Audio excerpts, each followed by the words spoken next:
हमने ये तो जाना कि आखिर में काल सर्प दोष होता क्या है, पर यहाँ पर गुरुश्याम जी हम ये भी जानना चाहते हैं कि हर व्यक्ति की कुंडली में काल सर्प दोष होता है। हाँ, ठीक बात है। ऐसी कोई बात नहीं है।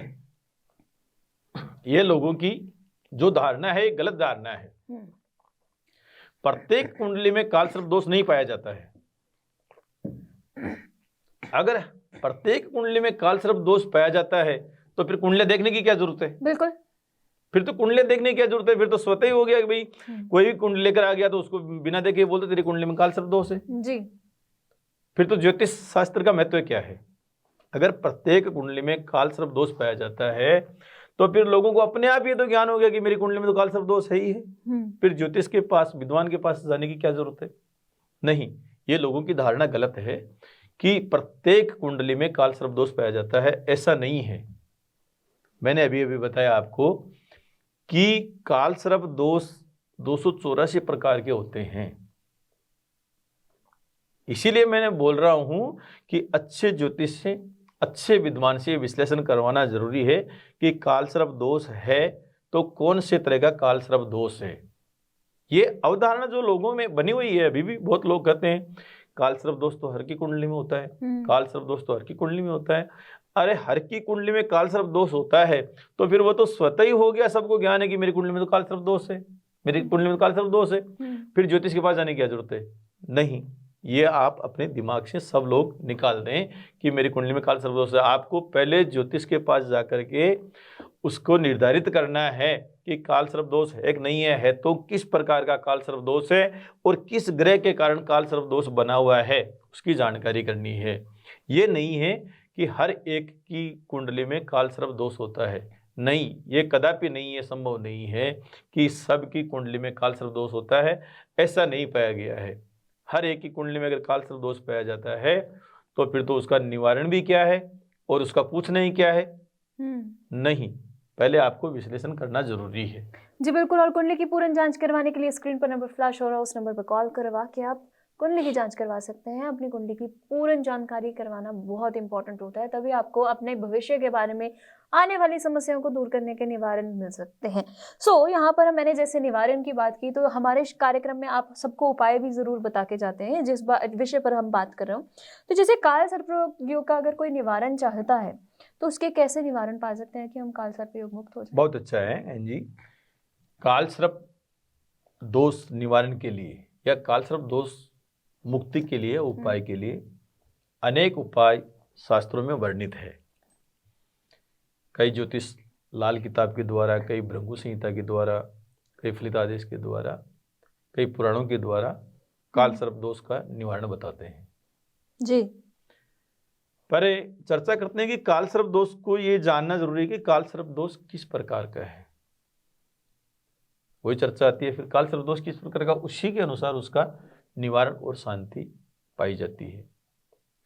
किसी की कुंडली में पूर्णतया काल सर्प दोष है जी, तो उसके निवारण के लिए काल सर्प दोष शांति करवाई जाती है। काल सर्प दोष शांति करवाई जाती है जो किसी भी तीर्थ स्थान में, अपने भारत में त्र्यंबकेश्वर, नासिक, उज्जैन में, हरिद्वार में, इलाहाबाद में, ये मुख्य जगह है जहां जहां कुंभ का मेला लगता है, कुंभ होता है 4 स्थानों पर, हरिद्वार में, नासिक में, उज्जैन में, इलाहाबाद में। इन जगहों पर मुख्यतया पूर्ण काल सर्प दोष शांति होती है। अब होती कब है? किसी भी संक्रांति के दिन। संक्रांति ये मकर संक्रांति नहीं है जो अपने हिंदू सनातन पद्धति के 12 महीनों के अनुसार 12 संक्रांतियां आती है। चैत की संक्रांति अलग है, बैसाख की अलग है, ज्येष्ठ की अलग है, आषाढ़ की अलग है, श्रावण की अलग है। इस प्रकार 12 महीनों की 12 संक्रांतियां आती है।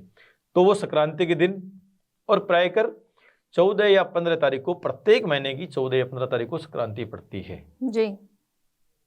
जैसे 14 जनवरी को मकर संक्रांति, अब की बार 15 जनवरी को।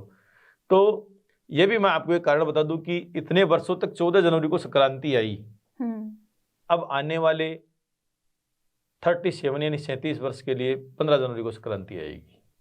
ये ग्रह को जो अपन बात कर रहे हैं, ये ग्रह की गति का और चाल का, पृथ्वी और सूर्य की दूरी का प्रभाव है कि सूर्य पृथ्वी से इतनी दूरी पर बढ़ गया तो सूर्य की जो किरणें हैं, सूर्य की गति है, उसको आने में पृथ्वी पर इतना समय लगने लग गया तो एक दिन बढ़ोतरी हो गई, तो इसलिए संक्रांति 15 जनवरी की आने लग गई। तो 12 महीनों में 12 संक्रांतियां आती है। तो संक्रांति के दिन या शुक्ल पक्षी पंचमी के दिन या दशमी के दिन या पूर्णिमा के दिन या अमावस्या के दिन या कोई भी ग्रहण हो, चंद्र ग्रहण हो, सूर्य ग्रहण हो या अक्षय तृतीया हो, ये विशेष दिन जब होते हैं तब अपने नाम से चंद्र बल दे करके और किसी भी तीर्थ स्थान पर जाकर के आप अच्छे ज्योतिष के द्वारा, अच्छे विद्वान के द्वारा काल सर्प दोष शांति से मुक्ति पा सकते हैं। काल सर्प दोष शांति अनेक तरह से करवाई जाती है जी, पर विधि विधान से काल सर्प दोष शांति करवाई जाए तो 6 से 7 घंटे का समय इसमें लगता है। कई लोग जाते हैं काल सर्प दोष शांति करवा दिया वहाँ करवा दिया, सामूहिक करके 100 से 150 से 200 के साथ में एक साथ बिठा करके आधा घंटा 1 घंटा में बिठा करके बोले काल सर्प दोष शांति हो गया। ये काल सर्प दोष शांति नहीं मानी जाती। आप एक ही अपना विद्वान ले हो और आप ही एक ही यजमान रहो और किसी भी तीर्थ स्थान पर जाकर आप काल सर्प दोष शांति करवाते हो तो 6 से 7 घंटे का समय आपको लगेगा ही लगेगा।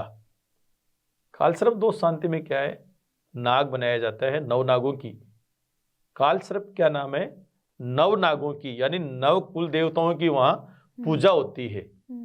तक्षक है, ये जो नाग है ना, इनकी अलग अलग जो प्रजातियां हैं 9 तरह की, 9 कुल है नागों के, तो वो 9 कुलों की वहां पूजा की जाती है और उसकी शांति के निमित्त पाठ किया जाता है।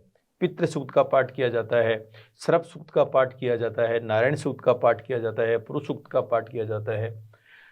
इस प्रकार 5 विद्वानों के द्वारा जो काल सर्प दोष शांति है वो की जाती है त्र्यंबकेश्वर में, उज्जैन में, हरिद्वार में, इलाहाबाद में, इन 4 जगहों पर। इसके अलावा और भी जो तीर्थ स्थान है उस पर भी काल सर्प दोष शांति की जा सकती है, पर ये 4 स्थान जो है ये मुख्य है काल सर्प दोष शांति के लिए। और जिसकी कुंडली में आंशिक काल सर्प दोष है या कुछ न्यूनतम काल सर्प दोष है, उसके लिए चांदी का सर्प बना करके या कॉपर तांबा का सर्प बना करके किसी भी शिव मंदिर में सोमवार के दिन चढ़ाया जाए और दूध के साथ शिव का अभिषेक किया जाए, त्रेक्षरी मंत्र का जाप किया जाए या महामृत्युंजय का जाप किया जाए या शिव स्तोत्र महिमन स्तोत्र का पाठ किया जाए या बहते हुए जल में सर्प बहाया जाए। इस प्रकार काल सर्प दोष शांति के जो है वो अनेक उपाय है काल सर्प दोष शांति के। तो आप किसी अच्छे ज्योतिष से बात करके और अच्छे ज्योतिष से सलाह लेकर के अपनी कुंडली में काल सर्प दोष जान करके उसकी शांति क्या करनी है, उससे विधि विधान आप शांति करके अपने अनेक समस्याओं से निजात पा सकते हैं और अपने जीवन को सुखमय बना सकते हैं। जी बिल्कुल, और अपने जीवन को सुखमय बनाने का एक ही तरीका है कि आप एक अच्छे माहिर ज्योतिष, जैसे हमारे साथ एस्ट्रो आज गुरु श्याम जी हैं, उनसे कुंडली की जांच करवाइए और अपनी जिंदगी को स्मूथली रन कीजिए, यानी कि अपनी जिंदगी से सारी समस्याओं को दूर कीजिए। स्क्रीन पर नंबर दिया जा रहा है, अपॉइंटमेंट बुक करवाने के लिए इस नंबर पर कॉल करके अपॉइंटमेंट बुक करवा सकते हैं और कुंडली की पूर्ण रूप से जांच करवा सकते हैं।